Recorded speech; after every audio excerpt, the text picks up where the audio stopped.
안녕하십니까, 정곰전자의 정곰입니다. 이번 WWDC 19에서 여러가지 내용들이 있었지만 많이들 주목하셨던 부분이 아마 아이패드 OS였을 겁니다. 아무래도 별로 신통치 않았던 패드의 시장을 지속해온 애플로서는 변화가 필요했을 겁니다. 생각보다 활용성이 떨어지는 아이패드의 활용성을 높이기 위해 잡스가 하지 않겠다던 스타일러스 펜이나 7인치대 아이패드까지 출시해가며 공격적으로 디바이스를 내놓았었는데요. 그럼에도 불구하고 자체 OS는 없었습니다. 심지어 애플워치도 워치OS가 따로 있었는데 말이죠. 이번 컨퍼런스에서는 바로 이 부분이 소개되었습니다. 바로 아이패드 OS입니다. 지금부터 빠르게, 아주 빠르게 알아보도록 하겠습니다. 출발!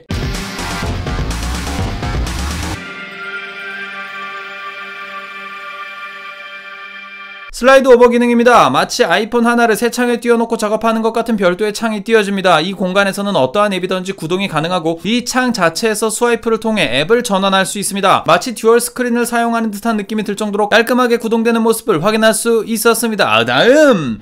이전부터 가능했던 화면 분할 기능입니다. 슬라이드 오버 기능의 이전 형태라고 볼 수 있겠는데 이 기능의 장점은 같은 앱을 두 개 띄워놓고 작업이 가능하다는 것이죠. 메모장이든 그림판이든 크롬이든 말이죠. 다음! 홈 화면의 디자인도 개선되었습니다. 앱의 크기와 간격을 조절하여 좀 더 세련되게 바뀌었다고 하네요. 왼쪽 부분을 스와이프하면 위젯 창이 나옵니다. 커스터마이징이 가능합니다. 하나하나의 위젯을 따로 고정할 수도 있게 되었다고 하네요. 이런 기능들은 윈도우나 안드로이드에서 많이 봤던 기능들인데 역시 애플이네요. 더 깔끔하게, 더 효용성 있게 개선한 모습이 돋보입니다. 다음! 애플 펜슬에 대한 반응성도 높였습니다. 이제 거의 모든 아이패드에서 애플 펜슬을 지원합니다. 기존의 반응 속도가 미세하게 느렸던 것이 이제 좀 더 빠르게 변화합니다. 반응 속도가 9ms, 그러니까 대략 100분의 1초 정도로 줄어드는 거죠. 이전의 경우 30ms로 대략 0.03초였는데 이게 0.01초로 줄어든 셈이죠. 그런데 뭐 이 정도 느낌이 차이가 느껴질 리가 있더라고요. 네, 사실 너무 빠른 틈이라 느껴지는 부분은 거의 없지만 지속적으로 사용하다 보면 부드러움이나 반응 속도가 간간하게 이렇게 좀 느껴지게 되거든요. 저도 일반 아이패드와 애플 펜슬 1세대를 쓰고 있지만 아이패드 프로 대비 반응 속도가 느린 게 눈에 보이더라고요.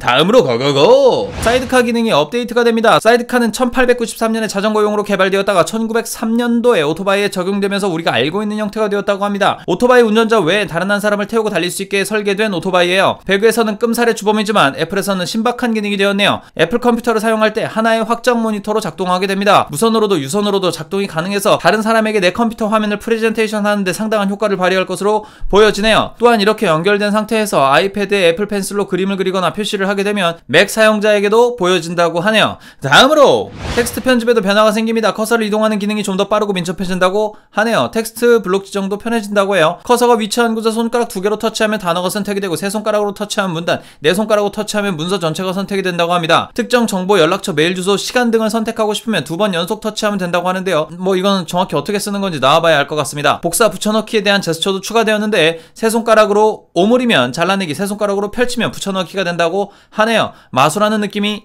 될 듯한 느낌이 듭니다. 두 손가락으로 탭한 상태에서 드래그하면 드래그하는 대로 블록 지정이 됩니다. 나중에 업데이트되면 시연하면서 설명해야겠네요. 이걸 말로 표현하려니까 잘 안되네요. To the next stage. 아이패드의 사파리도 맥의 사파리처럼 업그레이드 됩니다. 파일 다운로드 관리자가 생겼고 이 때문에 파일 관리가 필요하게 되어 파일 앱도 개선된다고 합니다. 키보드 사용을 권장을 하게 되면서 사파리의 키보드 단축키가 적용되었습니다. 총 30여 가지가 되고 이걸 잘 활용하신 분들은 아이패드를 거의 노트북처럼 사용할 수 있게 될 가능성이 보여지네요. 더불어 아이패드의 마우스 포인터 기능도 제한적으로 적용될 듯 보입니다. 그 가상 버튼 이렇게 띄워가지고 쓰는 거 있잖아요. 다크 모드는 지난 시간에 했으니까 패스! iOS 개선사항에서 이야기했어야 했지만 놓친 시리 목소리 업데이트입니다. 기기 음성이 아니라 사람이 말하는 것처럼 바뀌었네요. Absolute zero is the lowest limit of the thermodynamic temperature scale, a state at which the enthalpy and entropy of a cooled ideal gas reach their minimum value.